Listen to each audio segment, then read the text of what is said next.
Hello, my FLAFFL Junior members. I hope that week 3 was as good for you as it was for me in every league I'm in, just about, except for all the ones I care about most, which seems to be a recurring theme for me as the fantasy years wear on. But I hope that everyone is enjoying their fantasy season so far. I know a few of you are. I know a few of you are not, Tony.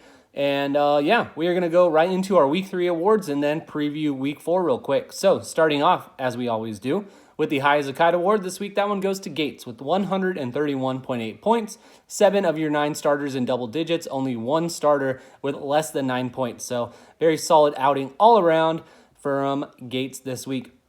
Sloppy scroll in the bar. This one goes to Austin, GA17, with 73.3 points. You only had 1 player on your team that scored more than 12 points.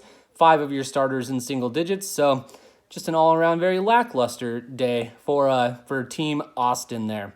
Who let you in? This one goes to Showcase with his 44.1 point victory over Mr. Meeseeks. 0-3 so far, the only 0-3 team in FLAFFL Junior. You know, you're also the only one that changed his name this year. So not saying that has anything to do with it, but I'm glad you got Melvin Gordon back. I've heard he's been making the rounds in FLAFFL Junior. The baddest bench. This one goes to Evan this week. Not the first time we're going to hear Evan's name, but that is an 85.6 points just sitting there on his bench with the Matt Ryan and Calvin Ridley connection. Your bench, which basically consisted of those 2 people and a couple points from some others, they would have beaten Tram, they would have beaten Austin, they would have beaten Tony this week. So very good showing from the bench there, Evan. Tighter than a crab's vagina. Trade Fantasy with a 0.9 point win over Evan, which means the milk was a bad choice. Evan, I think you'll agree here. Matt Ryan or Calvin Ridley, had you gotten either one of those guys in your lineup, you would have had the win, but you take the L, buddy. And then the fucking Chuck Norris Award goes to P. Dolo this week. 118.5 points scored and still loses. 11 teams you would have beat out of 13 potential opponents. And you find yourself on the short end of the stick there, buddy. So tough luck, but them's the breaks.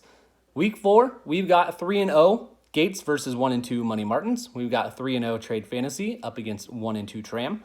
We've got 3-0 Dead Duck versus 1-2 Darth Peachy. So all these undefeated teams going up against some teams that have not yet performed up to snuff. We'll see how that goes. 2-1 Army Dan up against 1-2 Austin GA17. 2-1 Caveman up against 0-3 Mr. Meeseeks. I'm not going to call you by your new name anymore ever. I don't think I have, but I'm not going to start now. 1-2 Showcase up against 1-2 Pidolo. And then 1-2 Jetty up against 1-2 Evan, who has already claimed the win for that one this week. So I guess the game does not need to be played. Good luck to you guys. I will see you all again after week 4. And that's about it. Peace.